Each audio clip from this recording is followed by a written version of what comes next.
Buenas a todos. En este video vamos a abordar problemáticas en torno al uso del cuerpo en el arte contemporáneo durante las neovanguardias. Analizaremos algunos capítulos del libro Del arte objetual al arte de concepto de Simon Marchand-Fils, en los que se analizan algunas rupturas durante la década de 1960 y el prólogo que escribió Tracy Ward para el libro El cuerpo del artista. Desde la prehistoria, el ser humano esculpe, dibuja o pinta su figura como contenido de la manifestación estética.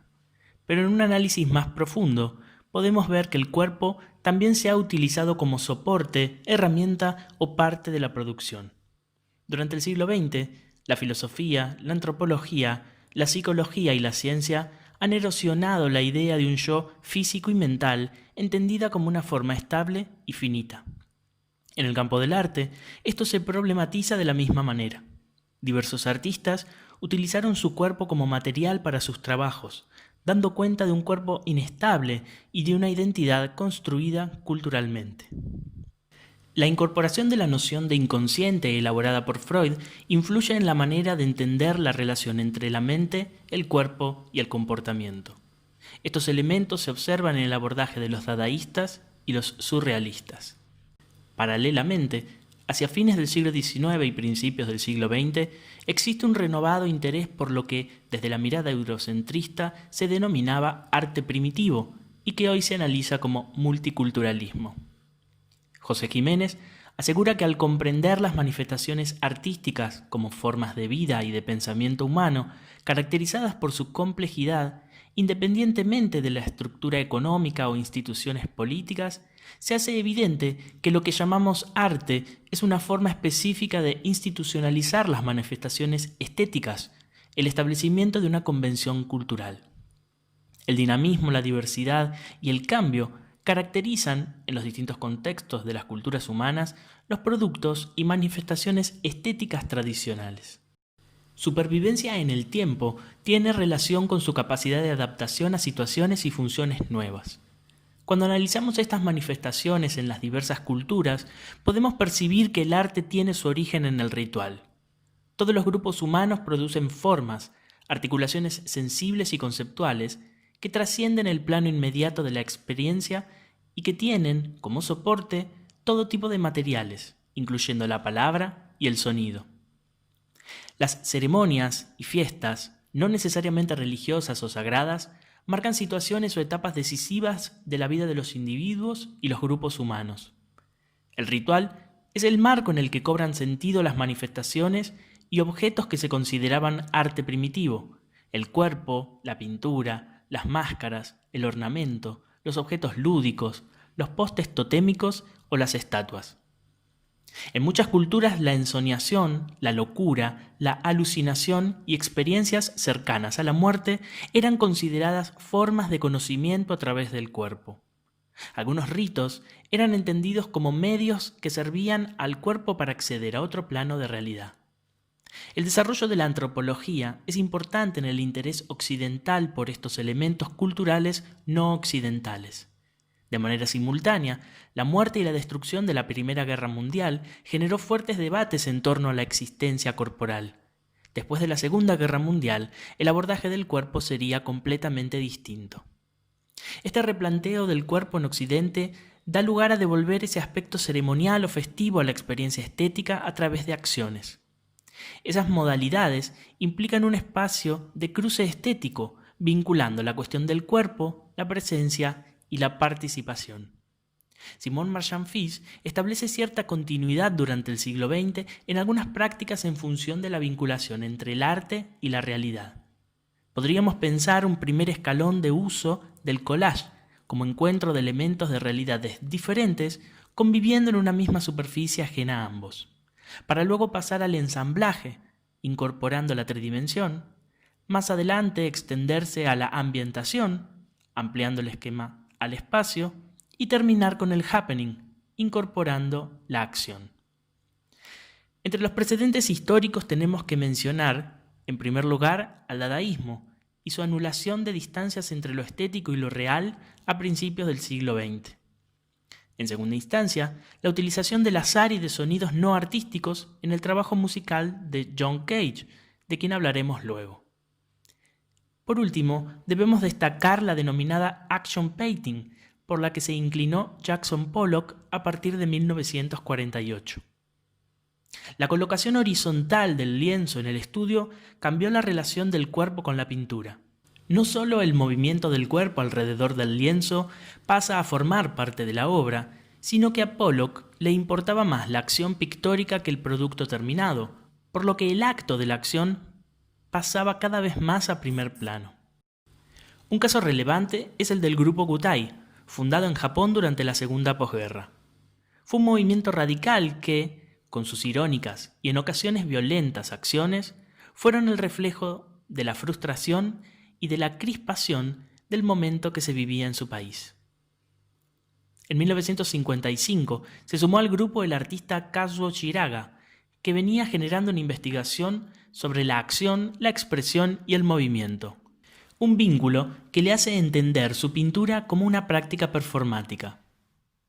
Obras realizadas con los pies en una danza ritual sobre el papel, inmersiones en barro, o su conocida pintura pendular, en la que el artista se ataba del techo mientras ejecutaba sus piezas en base al azar dirigido de sus oscilaciones. Marcan de manera fundamental su itinerario creativo. En Francia, Georges Mathieu, con su pintura en público, promovió la práctica pictórica como escenario donde entregarse a la exaltación de sus actos. Algo que Yves Klein llevaría a sitios potenciados hacia 1958, cuando comienza a trabajar de forma directa con los cuerpos de las mujeres, o como él les llamaba, pinceles vivos. En marzo de 1960 presenta sus antropometrías en la Galería Internacional de Arte Contemporáneo del Conde Arquin, en una situación solemne, del que formaban parte modelos desnudas, una orquesta de 20 solistas y unos 100 espectadores. Klein, vestido de traje, untaba los cuerpos de sus modelos con pintura de su famoso azul, se montaba encima de una escalera e indicaba a las mujeres dónde ponerse para plasmarse contra el lienzo. El proceso duró alrededor de 40 minutos y se acompañó por la llamada sinfonía monótona. La acción siguió con un animado debate sobre la función del mito y el ritual en el arte. Como vemos, ese cuerpo gestual que aparecía en primer plano se fue exagerando y a menudo parodiando. Unos años antes, influido por el budismo zen, el compositor estadounidense John Cage desarrolló una investigación acerca del sonido, el ruido y el silencio, que promovía la desjerarquización de la producción musical intencionada. En 1952 estrenó la composición 4 minutos 33 segundos. Su intérprete, David Tudor, tocó los 3 movimientos mediante el cierre sistemático de la tapa del piano y su apertura al final de cada uno. La ausencia de los sonidos que los espectadores pretendían escuchar provocó un vacío que hizo al público percatarse de que había cada vez más ruido en la sala y de que eran ellos mismos quienes producían el sonido. Las propuestas de Cage derivaron en actos teatrales multisensoriales, incorporando el principio de azar y la interrelación de disciplinas artísticas. Es así como en Estados Unidos el happening surge como reacción frente a un sistema de saturación mercantil y carencia de objetivos que vacía de sentido al ser humano. Pensemos que de manera paralela se desarrollaba el arte pop. En 1959, Alan Kaprow, discípulo de Cage, presentó en New York 18 happenings en 6 partes.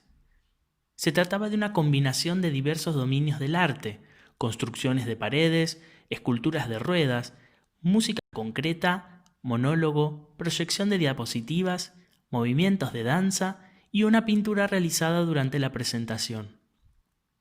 Se llevó a cabo al mismo tiempo en 3 espacios, en 6 partes sucesivas. A Kaprow le interesaba la conjunción de esos elementos diversos con la acción vivida, más que el fundamento y el producto terminado. Happening significa acontecimiento y responde a la intención de apropiar directamente la vida a través de una acción, en la que existe cierta escenificación, incorporando la investigación del comportamiento. Se basa en un lenguaje mixto, interdisciplinar, de configuración espacial ambiental, arte objetual, sonido, proyecciones, teatro y acción, generando una intersección entre el medio plástico-visual, musical y teatral. Si bien existe planificación, posee una estructura abierta e indeterminada. La composición depende de los materiales y apenas se distingue de ellos en sucesos con ciertos tramos temporales y en ciertos espacios. En Europa se desarrolla un carácter más político del happening y muchos artistas se vuelven a provocar un shock en el espectador para ocasionar una renovación completa de la sensibilidad. Wolf Vostell aseguraba: en una época en que compositores como Stockhausen hablaban continuamente de cuadrofonía, de acústica del espacio y de música experimental, yo llevé al público conformado por unas 300 personas a un aeropuerto militar. Allí había 3 reactores y se hicieron funcionar sus propulsores durante 12 minutos. Como eran máquinas distintas, los volúmenes acústicos también eran distintos y se mezclaron. Esa es una pieza de participación, en la que el público se encontraba en una mezcla de ruido en un círculo de cientos de metros ocupado plásticamente. Si se movía un poco la cabeza, el tono cambiaba a causa de ese movimiento. Si se daba una vuelta, el cambio era mayor. El tono se podía vivir físicamente por todas las partes del cuerpo. Lo corporal del tono se traducía en el propio cuerpo.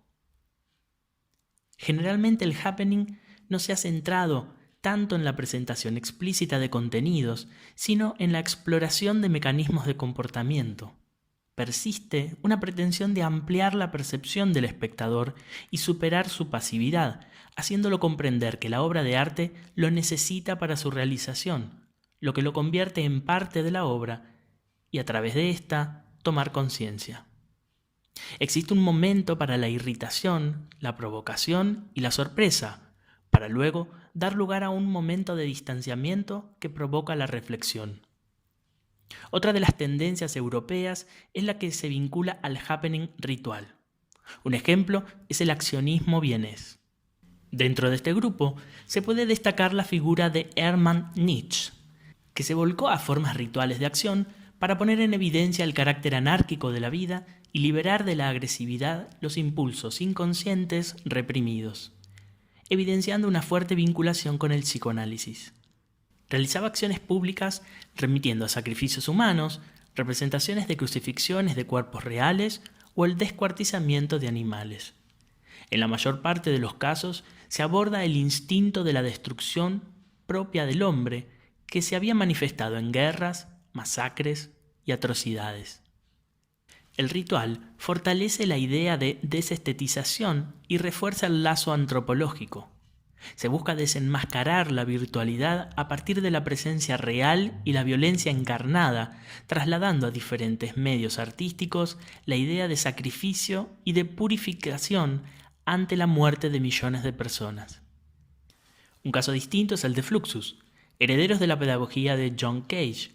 Consiste en una modalidad de arte de acción, ligada al happening, pero mucho más vinculada a la música, cuyo organizador e ideólogo fue George Machunas, quien trabaja en estas experiencias desde 1961 y funda el grupo americano Fluxus en 1963, proponiendo una serie de conciertos y festivales de los que participaron Nam June Paik, Benjamin Patterson, George Brecht, Philip Corner y Yoko Ono, entre otros.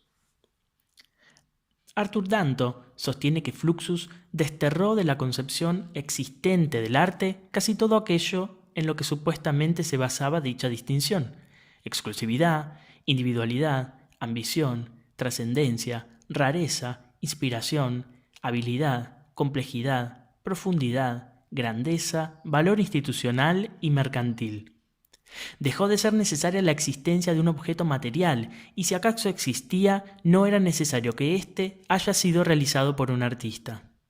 Se concentra en la vivencia de un acontecimiento que discurre de un modo improvisado, recurriendo a lo simple y entretenido, sin pretensiones, permitiendo al espectador distanciarse de la acción desarrollada.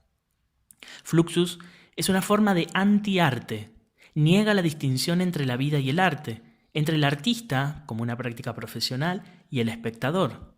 El grupo está en contra del objeto artístico tradicional como mercancía y de las instituciones que sustentan la alta cultura. Los objetivos no son estéticos, sino sociales. Pretenden eliminar progresivamente las bellas artes y emplear sus acciones hacia fines sociales constructivos. Observamos entonces que la Segunda Guerra Mundial, el Holocausto, la bomba atómica y otras atrocidades provocaron un cambio de conciencia en cuanto a la fragilidad de la oposición creación-destrucción y se intentó la recuperación del cuerpo humano en presencia. El happening, fluxus o el accionismo vienés tienen en común la recuperación de formas de improvisación que remiten al ritual, al dadaísmo y a la acción del cuerpo. Las siguientes décadas dieron lugar a otras modalidades, conocidas como arte de comportamiento o arte de performance, y al denominado body art. En ambos casos se explora la utilización del cuerpo, abordándolo en su transformación y cambio. Se le suele considerar como parte del arte conceptual, como conceptual performance, porque forman parte de las estrategias para la desmaterialización del arte y son prolongación de las artes de acción. En el arte de performance se puede establecer una planificación previa, una especie de práctica activa de entrenamiento en fenómenos de actividad y experiencias perceptivas o creativas. Ya en la década de 1960, Joseph Beuys realiza una serie de acciones como medio para difundir sus convicciones. Incluso utiliza los medios de comunicación para vehiculizar su concepto de escultura social. En 1965, durante la inauguración de una exposición, lleva a cabo la performance titulada «Cómo se explican las pinturas a una liebre muerta». El artista se pasea por una galería de arte en Düsseldorf, vestido con un traje de fieltro y la cara untada con miel y polvo de oro. En sus brazos lleva una liebre muerta y de vez en cuando le susurra al oído la explicación de los cuadros expuestos. Los espectadores observan la escena entre la confusión, la sorpresa y la excitación, mientras que el artista no parece reconocer la presencia de su audiencia durante las 3 horas que dura la acción. Decía Beuys: «Una liebre comprende mucho más que muchos humanos con su obstinado racionalismo. Le expliqué que bastaba con clavar la mirada en los cuadros para entender lo que era realmente importante en ellos. Sin duda, la liebre reconoce mejor que el hombre la importancia de las direcciones». En una dinámica diferente, hacia 1967, Franz Walter construye una serie de objetos de tela, lona y materiales blandos que no son para ser vistos, sino para ser utilizados por el espectador. No tienen valor en su contemplación, sino como instrumento o punto de partida para despertar las capacidades creativas del espectador, que se transforma en un manipulador. La obra no existe en el objeto, sino en su discurrir procesual. Subyace la idea de disolver patrones habituales de comportamiento y provocar prácticas perceptivas y vivenciales, reflexivas y creativas en la conciencia individual y social. Observamos que la experiencia de lo corporal alcanza cada vez mayor relieve, y es ahí donde el body art se focaliza en atender a la propia materialidad del cuerpo y su dimensión perceptual. Bruce Nauman fue uno de los primeros que realiza estas prácticas hacia 1965. De forma paralela, la artista francesa Gina Payne es considerada como una pionera en el desarrollo de experiencias de arte corporal desde la década de 1960. Entre 1971 y 1979 comienza a realizar una serie de acciones en las que la mutilación del cuerpo, mediante la herida sangrante, está continuamente presente. En Escalade de 1971 sube escalones distantes provistos de dientes salientes que le ocasionan heridas, sangre y sufrimiento. En Acción Sentimental de 1973 corta su propia piel en los antebrazos y hombros con una cuchilla de afeitar. La historiadora del arte Katia Odell se refiere a la década de 1970 como una época de búsqueda de un sujeto cada vez más indeciso, caracterizada por el deseo del artista de cosificar su cuerpo de una forma tan concreta que sus acciones ilustren la alienación del cuerpo experimentada en el entorno de la guerra y de la sociedad en general. En la década de 1970, una figura relevante es la de Marina Abramović, una artista serbia que se considera a sí misma la abuela del arte de performance. Entre sus primeros trabajos tiene gran importancia Ritmo Cero, realizada en 1974 en una galería de arte de Nápoles. Según Abramović, su objetivo era probar los límites de la relación entre el público y el artista. Colocó 72 objetos sobre una mesa y unas instrucciones en las que manifestaba que podían utilizarlos sobre ella de la manera que eligieran. Entre los objetos había perfume, un lápiz de labios, una pluma, una rosa, azúcar, aceite, alfileres, una tijera, un cuchillo, un látigo, una pistola y una bala. Algunos objetos podían usarse de manera placentera, mientras que otros podían infligir dolor y dañarla. Durante las 6 horas, Abramović permaneció pasiva, permitiendo que los espectadores manipularan su cuerpo. Al principio fueron pacíficos y tímidos, pero gradualmente comenzaron a ser cada vez más violentos. La artista aseguró: "La experiencia que aprendí fue que si se deja la decisión al público, te pueden matar. Me sentí realmente violada. Me cortaron la ropa, me clavaron espinas de rosas en el estómago, una persona me apuntó con el arma en la cabeza y otra se la quitó. Se creó una atmósfera agresiva. Después de exactamente 6 horas, como estaba planeado, me puse de pie y empecé a caminar hacia el público. Todo el mundo salió corriendo, escapando de una confrontación real". Durante muchos años trabajó con su pareja Ulay. Tal es el caso de Rest Energy, de 1980. Ambos sostenían un arco con una flecha tensada que apuntaba al corazón de Abramović, de manera que la fuerza de cada uno era indispensable para mantener la tensión e impedir que la flecha se lanzara. Con pequeños micrófonos grabaron los latidos de sus corazones, que a medida que la presentación avanza se vuelven cada vez más intensos y acelerados. Como en Ritmo Cero, ella permanece en un estado de vulnerabilidad, mientras la responsabilidad escapa de sus manos. En su última performance juntos, interpretada en 1989, recorrieron a pie la Gran Muralla China, empezando uno por cada extremo. Su encuentro en el punto intermedio puso fin a su colaboración artística y a su relación de pareja. Si bien podemos apreciar un vínculo entre el arte de performance y el teatro, Abramović insiste con diferenciar ambos lenguajes. Asegura: "Para ser un artista de performance es necesario odiar el teatro. El teatro es falso, el cuchillo no es de verdad, la sangre no es de verdad y las emociones no son de verdad. La performance es todo lo contrario. El cuchillo es real, la sangre es real y las emociones son reales". En 1997 ganó el León de Oro de la Bienal de Venecia presentando Barroco Balcánico, una performance en la que durante 4 días Abramović se sentó en medio de una pila de huesos de animales que poco a poco limpiaba mientras entonaba canciones de su niñez y se proyectaban imágenes de sus padres. La pieza hacía alusión al drama individual en medio de la tragedia masiva de la Guerra de los Balcanes. Como observamos, muchas neovanguardias emprendieron una revalorización del cuerpo en su materialidad y su concepción, remitiendo la manifestación estética a la idea de ritual, devolviendo al ser humano a etapas distintas a la racionalidad moderna y dotando la experiencia estética de un tiempo presente y vivencial que se distanciaba del paradigma tradicional. Muchas veces, el público y la crítica del momento han entendido estas propuestas como algo perturbador y lo han tildado de psicótico y exhibicionista, de aberración dentro de la historia del arte.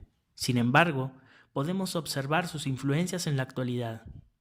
A través de estas prácticas vuelve a sonar en lo contemporáneo la pregunta que Spinoza se hizo en el siglo XVII: ¿qué puede un cuerpo? Esto fue todo por hoy. Nos vemos en próximos videos.